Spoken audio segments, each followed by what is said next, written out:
Welcome everybody. We've had a few hiccups and I've forgotten to put the table with the candles there. So Sheila's just gone out to get them. But welcome, and as you can see, Reverend Kate and Sheila are doing the Zoom for me. So welcome to everybody on Zoom and welcome to everyone here today. So bear with me.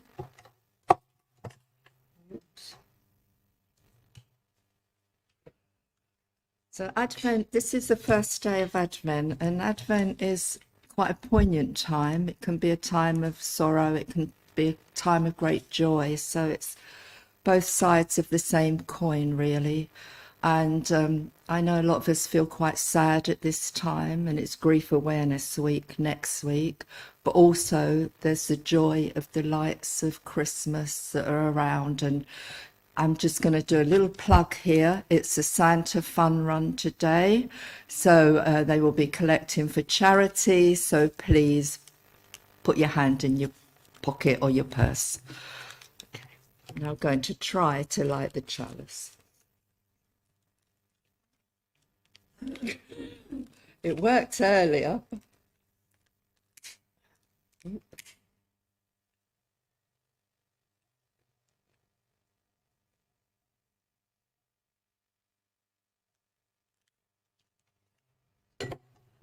Now I need to put my glasses on, and I don't know where to put them. You know you always enjoy my services. So the opening music was called The Heart Always Wanders, and I think at this time it does wander emotionally about. So our opening words and our chalice lighting is by Reverend Laura Dobson. We light our chalice candle as a symbol of hope, peace, joy, and love. The light reminds us that love is the greatest power in the world. The love we share and bless each other with here in our beloved community. The love we take out into the world, bearing and sharing the light, wherever we are and whoever we are with, every day of our lives. So we'll now have our first hymn, and I know you're all going to sing really nicely. And it is the Green Book, number 3, The Joy of Living. And I actually don't have any hymn book. Sheila, please. Thank you. Oh, thank you. Thank you.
We're going to have our first story, and Viv is going to read it. It's called Why Holly Berries Are Red as Roses. It's adapted and shortened, and it's by Philippa Gregory, who writes the history stories.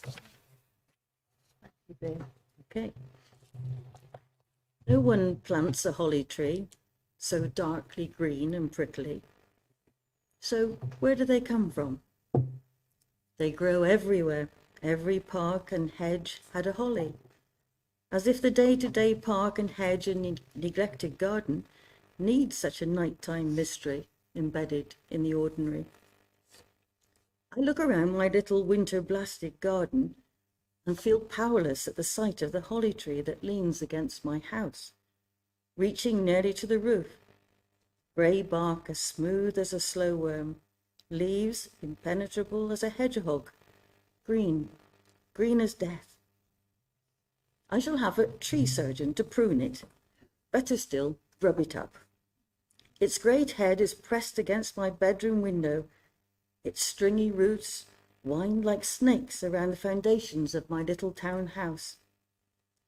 I live here alone now. Nobody cares for me. I cannot be a gnat in living wood. The sorrow started without reason at the end of the summer, and it makes me slow and stupid now, like a chilled bee lost without flowers. My friends say I must make an effort, as if happiness comes when called. Tomorrow I shall telephone for a man to come and cut down the holly tree. Tomorrow I will force myself to go somewhere bright and noisy, drag myself into the light. I must fell my sorrow and tear out its roots. That night I dream of the holly tree. He is King Holly, with his scratchy leaves, strong roots, and red berries. In my dream he is both pain and joy. In the morning I wake early. As the winter light shines in my window, I know myself to be different. A robin is singing in the boughs of the holly tree, singing as if for joy inside the darkness of the leaves, eyeing the scarlet berries with his bright, eager gaze. It is so early that the moon still sits on the rooftops like a circular mirror of the rising white sun. The round moon and the round sun face each other in the pale arc of the sky, as if night and day are the same thing, either side of the same sky, like the same coin, as if sorrow and joy are one. And I understand this at last.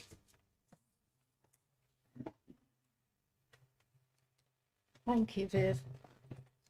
And as I said earlier, sorrow and joy, we encompass that this time of year. We go from, even in a day, we can go from being sad to being happy.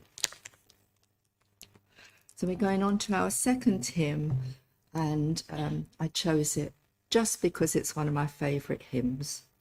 And it's Purple Book, number 24, Come Sing a Song With Me. And the words will be on the screen.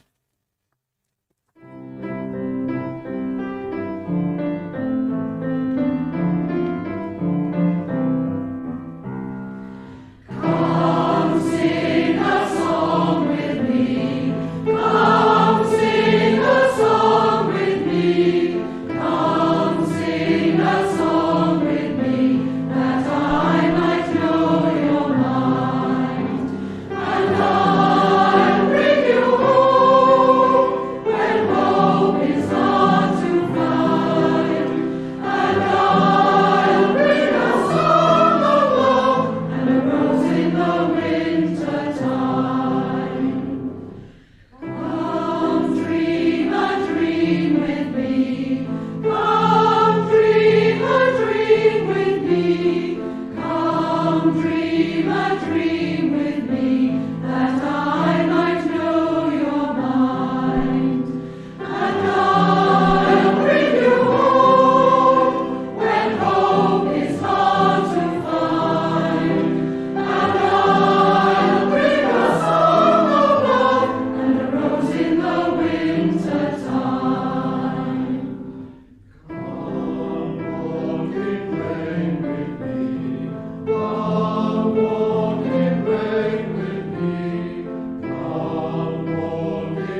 always find that hymn really uplifting. So now we'll turn to a time of prayer. So just take a couple of minutes to ground yourself. And this is a prayer by Alan Ruston. He calls it a prayer or meditation. Eternal Spirit, indwelling in us all, may we never forget the significance of Advent as a time of preparation, not just for Christmas, but for the passing of the old year and the welcoming of the new. Christmas for most of us means a buying and receiving of presents, the decoration of our homes with greenery and much else. Many of these customs are very old, their origin lost in antiquity, further back than the coming of Christianity. At midwinter, when the hours of daylight were fewest, the warmth of the sun weakest, and life itself seemingly a low ebb, our ancient ancestors kept festivals by lighting bonfires and decorating all around with evergreen to sustain them at this challenging time of the year. May our acts of celebration at this season inspire us to work for brighter and more enlivening times in the coming year, when the world we live in may often appear to be slipping into chaos and negativity. Let us celebrate the cycle of the year by these December activities as symbols of renewal. The evergreen branches, even now in this seemingly dead season, are living and will renew. The seeds of hope and growth are ever present within and around us in the coming new year, as they always have done in the past. So now is a time for us to celebrate possibilities. May it be so. And now I'd like to tell you a story about mistletoe. I have brought my little bit of mistletoe, which was given to me at the Interfaith afternoon. And I'm hoping by bringing it out, I haven't brought the blessings in my house and lost them, because they were given to me. And the lady gave it to me and she said, keep it in your house as a blessing. Well, it's been there for a couple of weeks, so I'm bringing it here as a blessing now. So, but I was quite fascinated by the mistletoe, really, because many, many years ago, my friend had cancer and was given alternative treatment, used to be called alternative treatment in those days, a mistletoe treatment for cancer. And I know now they're using it quite a lot in normal medicine. But there's lots of attributes to mistletoe, and one of them, I think some of us might be a bit old, but one of the things is fertility. But that's not what I'm going to tell you about. The story that really resonated with me was the one I'd like to share with you. Tembury in Worcestershire has an annual mistletoe festival, with the mistletoe queen being crowned, musical performances and storytelling sessions. Also great energetic dancing. But this is a nice bit of the story. At 3 p.m, drummers and druids assemble and lead people along a footpath beside the river to the Burgage, which is a grassy open space. And they're led there for a druid ceremony, during which the mistletoe is blessed. A good number of the public attend this, and after it's blessed, everyone walks back to where 3 druids descend to the river Team, into which a bunch of mistletoe is thrown. The idea being that it would wash downstream into the sea and then spread its blessings all around the world. And I think that's such a lovely story, and everywhere needs blessings at the moment. So it did resonate with me, so I thought I'd share that with you.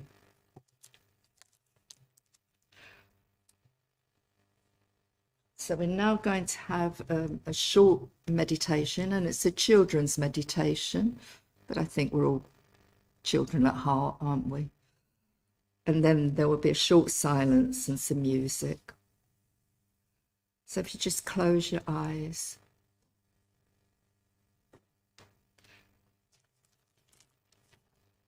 And it's called The Gifts All Around. I don't know who wrote it. When you take a drink of clear water, that's a gift. When you take a deep breath and fill your lungs with fresh air for your body, that's a gift. When you put on clean socks or comfortable shoes, that's a gift. When you give or receive a hug from someone you love, that's a gift. There are gifts all around us every day. At Christmas time, there is a lot of talk about gifts, but the important thing to know is that gifts don't need to be bought in a store and wrapped in a bow.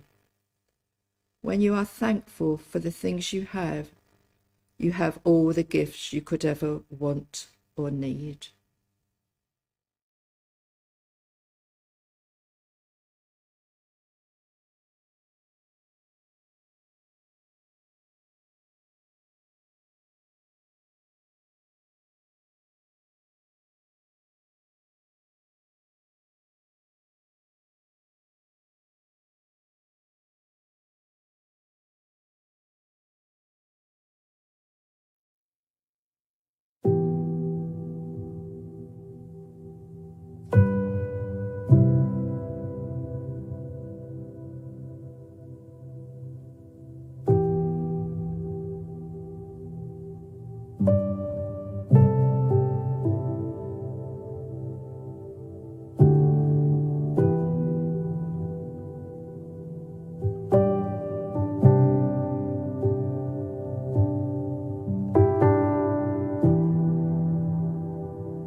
think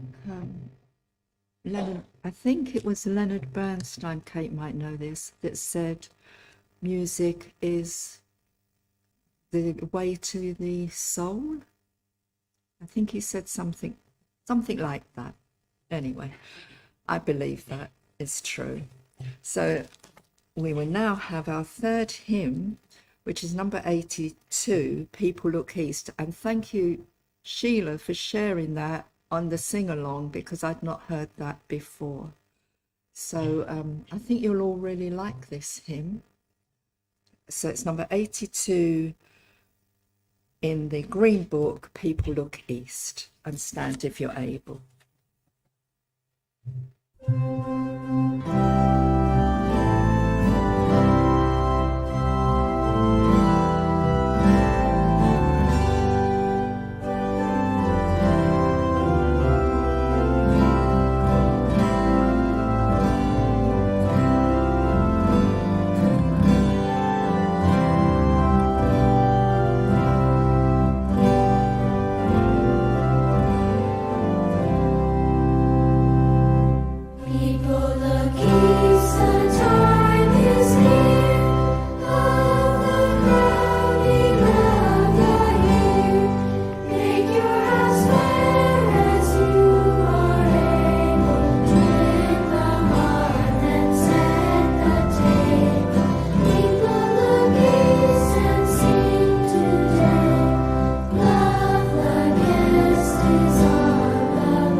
So the services really has been about Advent. And during this time of Advent, the shops are busy, it's dark, gets very dark early afternoon. People are rushing around, buying gifts, looking at the lights. And let's face it, we do all need those lights at this time of the year, and they cheer us up, especially if, like me, you suffer from seasonal affective disorder, or SAD as it's commonly known. But there is the other side of Advent, the spiritual faith side. Lots of people now will be starting their fast today and fast until Christmas. I won't, because I can't do that. Advent in the Christian tradition is a time of waiting for Jesus to be born. All the schools are actually getting their nativities, practicing their nativities now. That's not really what happened in the Bible. Well, if in the Bible, some horrible things happened around the time Jesus was born. But for the little kiddies, it's nice. It's like a fairy tale. And parents enjoy it, and grandparents and great-grandparents enjoy it.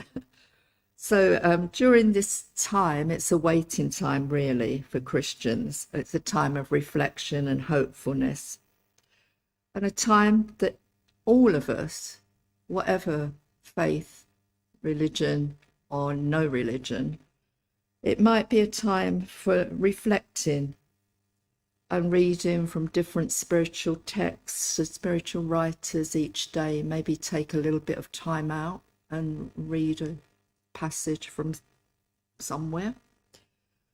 And Hanukkah is also around this time, And this year it starts at nightfall on December the 7th and ends with nightfall on December the 15th. Hanukkah, the word, means dedication and commemorates the rededication of the Holy Temple in Jerusalem. A candle is lit each evening on the menorah. Religious rituals may be, again, reading of scripture, almsgiving, and singing of a special hymn. And I have to just tell you a nice little thing about Hanukkah, or maybe not Hanukkah, it's about a person. And again, at the interfaith afternoon, Judith from the synagogue had knitted herself the most beautiful red jumper with a menorah on the front, and in Hebrew down the side it said Hanukkah. And it was hot off the press that day, ready for the interfaith afternoon. And I thought that was quite special, actually. Oops. And also I thought she was very clever, knitting all that pattern on the jumper. Christelle always brings a wreath with 4 candles here at the beginning of Advent, and she lit one of the candles earlier, and will do so each Sunday until all 4 are lit. I suppose I just accept this every year as a tradition, but I haven't really thought about the meaning of it for a long time. And maybe you haven't either. So let's just take a moment and remember what those candles stand for. They stand for hope, peace, joy, and love. And love is the last one, as Christians believe that God's greatest gift of love was Jesus. Whether you believe that story or not, I think we all hope for peace, joy, and love. And today's candle signifies hope. We've all been through sad times, as in the story earlier, but we all hope for better times, and that hope often gets us through the difficult times. We don't forget them, but we learn to live with them, as well as our happy times. Hope is believing things will get better, and they usually do. The dark nights get lighter, seeds start sprouting, animals come out of hibernation, and Edgar will talk more about hope in his upcoming service in 2 weeks' time. The wreath symbolises the eternity of God and the never-ending cycle of life. So thank you, Christelle, for bringing this in each year and reminding us of these virtues that Jesus gave us, in order for us to share them in whatever way we are able to. So thank you for listening. And we're going to have our final hymn, which is Give Thanks for Life, Purple Book, number 44. And stand if you're able.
Our benediction is by someone called Cricket Hall. I think that's quite a nice name, isn't it? Cricket Hall.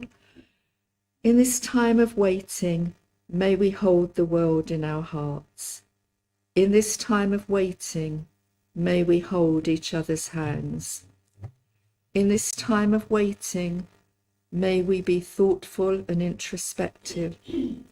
In this time of waiting, may we delight in the darkness and all it teaches us. In this time of waiting, may we rekindle the fires of hope, love, joy, and peace within ourselves and our communities. In this time of waiting, may we become ready for the day. Amen.